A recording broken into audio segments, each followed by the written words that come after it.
Kadirabad cantonment স্যাপার college.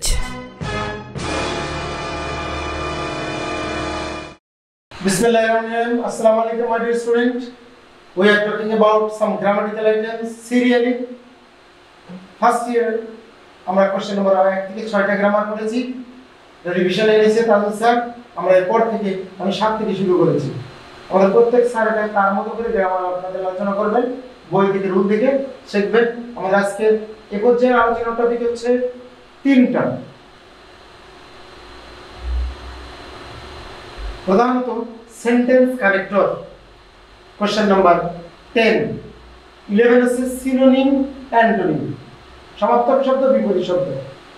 12 নম্বর question হচ্ছে punctuation marks, অত্যন্ত গুরুত্বপূর্ণ। সেন্টেন্স কানেক্টর আমরা ন্যারেশন করতে গিয়ে দেখেছি দুটো বাক্য, দুটো আইডিয়া, দুটো জিনিস একত্রে করে যদি একটি সিম্পল থেকে কমপ্লেক্স বা কম্পাউন্ড আসতে চাই তাহলে আমাদেরকে সেন্টেন্স কানেক্টর ব্যবহার করতে হবে। এর অপর নাম 90 ছিল সেন্টেন্স লিঙ্কার নামে। এর এক প্রকার কনজাংশনের কাজ করে এন্ড, অর, বাট। তো আমরা এখানে একটু অন্যভাবে আলোচনা করব। তো আমরা একটু আগে দেখে আসি ন্যারেশনে আমরা কি দেখলাম। ন্যারেশনে দেখলাম সেন্টেন্স কানেক্টর হিসেবে অ্যাসার্টিভ সেন্টেন্সে আমরা দুটো বাক্য যোগ করেছি দ্যাট দিয়ে। আমরা জানি দ্যাট দিয়ে বাক্য যোগ করলে বাক্যটি কমপ্লেক্স হয়। ইন্ট্রোগেটিভ বাক্য আমরা ইফ দিয়ে বা হোয়েদার দিয়ে বা who, which, what, when, how, where, how দিয়ে যোগ করেছি। তাহলে এটা একটা সেন্টেন্স কানেক্টর। ইম্পারেটিভ সেন্টেন্স আমরা টু দিয়ে দুটো বাক্য যোগ করেছি, এটা সিম্পল সেন্টেন্স, এটা এক ধরনের কানেক্টর নয়। অপটেটিভ সেন্টেন্স আমরা দ্যাট দিয়েছি, এক্সক্লেমেটরি সেন্টেন্স আমরা দ্যাট দিয়েছি। তো এই সেন্টেন্স আলোচনা করার আগে আমরা আরেকটা জিনিস দেখব। সেন্টেন্স সিম্পল, কমপ্লেক্স, কম্পাউন্ড গঠন ভিত্তিক আমরা দেখেছি সিম্পল সেন্টেন্সে সাধারণত কোনো কানেক্টর থাকে না, কমপ্লেক্স বা কম্পাউন্ডে থাকে। মানে 1 নম্বরে সিম্পল, 2 নম্বরে কমপ্লেক্স, 3 নম্বরে কম্পাউন্ড যৌগিক বাক্য। আমরা একটু মনোযোগ দিই বা লিখে নিই। কম্পাউন্ড সেন্টেন্সে 4টা কানেক্টর থাকে। দুটো বাক্য যদি and, or, but, so, therefore একটা পুরোটা বেশি ব্যবহৃত হয়। এন্ড, অর, বাট, সো এই 4টা শব্দ থাকে তাহলে এটা কম্পাউন্ড। আর অন্য যে কোনো শব্দ দ্বারা যদি যুক্ত হয় তাহলে এটা কমপ্লেক্স। কমপ্লেক্স কি? দো, অলদো। একটু মনোযোগ দিই। দো, অলদো বলতে কি বোঝায়? যদিও, সে যদিও সুস্থ তারপরে ফেল করেছে, অথবা সে অসুস্থ তারপরে সে এ প্লাস পেয়েছে। এরকম কন্ট্রাস্ট, বিপরীত কিছু আইডিয়া আমরা যদি বলতে চাই তাহলে এটা বলতে হবে। আমি একটু অন্যভাবে এক্সপ্লেন করবো। দোয়াল বলে এই দোয়াল যদি আমরা এক ধরনের বাক্য হয় তার সিম্পল করতে হয় ইন স্পাইট অফ, ডিসপাইট। এটাও কিন্তু কানেক্টেড। এর কম্পাউন্ড করার একটাই শব্দ আছে বাট বা অর। তাহলে আমরা সেন্টেন্স কানেক্টর একটু দেখে আসি। আমরা মনে রাখবো যে সিম্পল, কমপ্লেক্স, কম্পাউন্ডের সাথে কানেক্টরের অত্যন্ত ওতপ্রোতভাবে জড়িত। আমি একটা বাক্য বলছি সিম্পল সেন্টেন্সে, in spite of her illness, তার অসুস্থতা সত্ত্বেও শি কেম টু কলেজ, সে কলেজে এসেছিল। এটা সিম্পল সেন্টেন্স। কমপ্লেক্স করতে গেলে আমরা জানি ইন স্পাইট অফ জায়গায় দিতে হবে দো, অলদো। দো, অলদোর পরে বাক্য থাকবে দো হি অর শি ওয়াজ ইল, যেহেতু পাস্ট টেন্সে বলেছি, comma she came to college. দোর জায়গায় অলদো হয়। কম্পাউন্ডে কী হবে? She was ill but oblique yet she came to college. তাহলে এখানে আমরা বাক্যগুলো দেখলাম বিপরীত ধর্মী।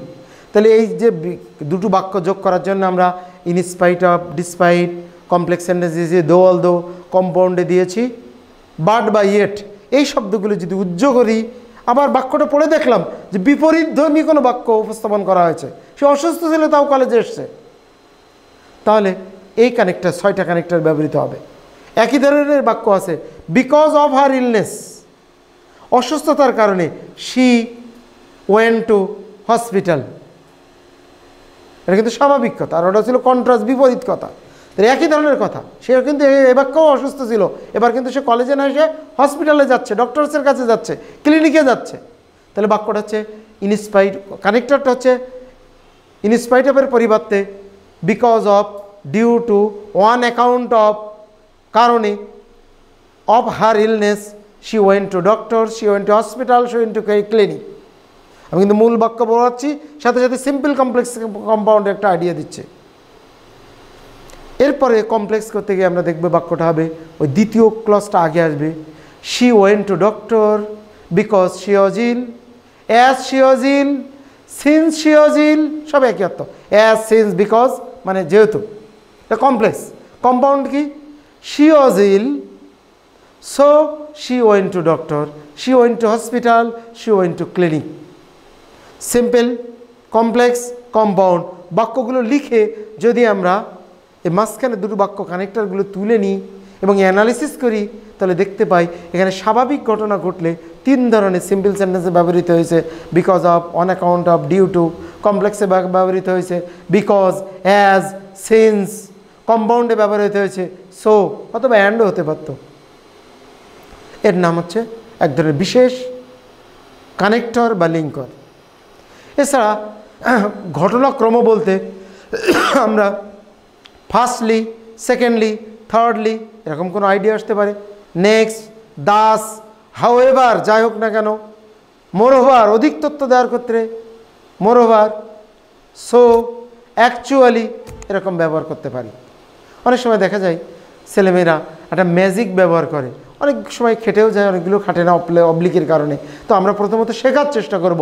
শিখলে সিম্পল কমপ্লেক্স কম্পাউন্ড যদি আমরা যেহেতু শিখছি, আমরা কানেক্টরটা ওর সাথে মিল করে যদি পড়ি, তাহলে আমাদের একটা ক্লিয়ার আইডিয়া হবে, আমরা জানতে পারবো। কোয়েশ্চেন নাম্বার 10, আমরা এখান থেকে 10টা প্র্যাকটিস করব। দু একটা ভুল হয় কোনো বিষয় নয়। একটা জিনিস মনে রাখতে হবে, স্বাভাবিক ঘটনা আর কন্ট্রাস্ট, বিপরীত। কন্ট্রাস্টের 6টা কানেক্টর, আমি আবারও রিপিট করছি। বিপরীত ধর্ম হলে ইনস্পাইট অফ, ডিসপাইট। সিম্পল। কমপ্লেক্সে দো, অলদো। কম্পাউন্ডে বাট বা yet. Next question item 11, synonym. Syno mean similar, nym mean name. Similar name সমার্থক শব্দ, ওরই অর্থ যেটা আমরা ফার্স্ট পেপারে মাল্টিপল চয়েস কোশ্চেনে পাই, এটা হচ্ছে সিনোনিম। আর অ্যান্টোনিম। অ্যান্টো মিন অপোজিট, নিম মিন নেম, অপোজিট নেম, বিপরীত ধর্ম। একটা জিনিস আমরা প্রায়ই ভুল করি। আমি প্রশ্ন করলাম ফেইল এর অ্যান্টোনিম, ছেলেমেয়েরা উত্তর দিল সাকসেস। সাকসেস সফল। ফেইল মানে কিন্তু ফেল করা, আর ফেইলিওর ব্যর্থতা। পার্টস অফ স্পিচ জানতে হবে আমাদের। ব্যর্থতা, তাহলে ওখানে উত্তর কী হবে? সাকসেস একটা শব্দ আছে, সাকসেসফুল একটা শব্দ আছে, সাকসিড বলে আর একটা শব্দ আছে। আমি প্রশ্ন করেছি ভার দিয়ে ফেইল, তাহলে তোমাকে উত্তর দিতে হবে সাকসিড, নট সাকসেস। সাকসেস বললে উত্তর হচ্ছে সিনোনিম হচ্ছে failure. Noun to noun, parts of speech বুঝে বুঝে উত্তর দিতে হবে। পার্টস অফ স্পিচ বোঝার জন্যই মূলত প্যাসেজটা দেওয়া, ওর নিচে আলাদা শব্দ করে দেওয়া। শব্দটা দেখে উত্তর দেওয়া যায়, কিন্তু শব্দটা যে কোন পার্টস অফ স্পিচ এটা বোঝার জন্য আমাদেরকে অবশ্যই প্যাসেজ পড়তে হবে। 2-3টা কলাম করতে হবে। Given all, instruction, answers. Synonym হলে সিনোনিম, অ্যান্টোনিম হলে অ্যান্টোনিম। আমরা প্রায় চেঞ্জ করি যাতে আপনারা শব্দ শিখতে পারেন। এটা মুখস্থ করতে হবে, বুঝে বুঝে জানতে হবে। যদি কোনো শব্দ কঠিন হয় অন্য বইতে বা আমাদের কাছ থেকে আমরা সহজ করে জানতে পারি। আমরা অবশ্যই 5টা মিনিমাম, আগে তো আমরা 20টা পড়েছি, 21 থেকে 25 পর্যন্ত অবশ্যই প্র্যাকটিস করব, খাতায় লিখব, মুখস্থ করব। অন্য বন্ধু বা কাউকে দিয়ে বা ছোটো ভাইকে দিয়ে বলবো আমার একটু ধরে দেখ, চেক কর, ভেরিফাই করবেন, চেক ব্যাক। অত্যন্ত গুরুত্বপূর্ণ। Next question, punctuation marks. এটা আমাদের লাস্ট আইটেম, পাঞ্চুয়েশন মার্কস। বিভিন্ন এগুলো বইয়ের মধ্যে সুন্দর করে 12টা রুল দেওয়া আছে, পর্যাপ্ত এক্সারসাইজ দেওয়া আছে। ন্যারেশনে যে আমরা কোটেশনগুলো দেখি, ডিরেক্ট ইনডিরেক্ট, এটার সাথে মিল করে পাঞ্চুয়েশন মার্কসটা ব্যবহার করতে হবে। মানুষের নামের যে কটা পার্ট থাকবে, নামের প্রত্যেকটা পার্ট ক্যাপিটাল লেটার দিয়ে শুরু হবে। কোটেশন থাকলে যেখানে কোটেশন প্রযোজ্য হবে সেখানে হবে। বইয়ের রুলগুলো পড়ে আমরা 10টা প্র্যাকটিস খাতায় লিখছি। আমরা আবার তাহলে ক্লাসটা একটু রিভিউ করি। হোমওয়ার্ক, তাহলে আমাদের এই ক্লাসের অবজেক্টিভ ছিল 3টা। একটা হচ্ছে সেন্টেন্স কানেক্টর, দুটো বাক্য যোগ করে কানেক্টর চাহিদা মাত্রা মুখস্থ করে দেবো আমরা। কানেক্টরকে 3 ক্যাটাগরিতে ভাগ করব। সিম্পল সেন্টেন্সের কানেক্টর, কমপ্লেক্সের কানেক্টর, কম্পাউন্ডের কানেক্টর। কম্পাউন্ডের কানেক্টর আমি 4টা বলেছি, কি কি মনে আছে?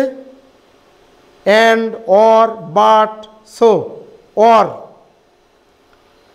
নাম্বার 2 আছে সিনোনিম, অ্যান্টোনিম। সিনোনিমটা ওয়ার্ড মিনিংয়ের মতো এটা মুখস্থ করব। থার্ড হচ্ছে পাঞ্চুয়েশন মার্কস। কোশ্চেন নাম্বার 12 আমরা বই থেকে রুলগুলো পড়ে ন্যারেশনকে মাথায় রেখে আমরা এটা প্র্যাকটিস লিখব, খাতায় লিখব।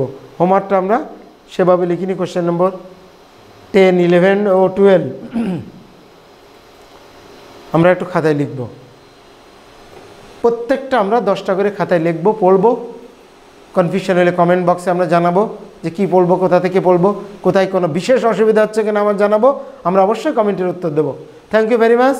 C you next class.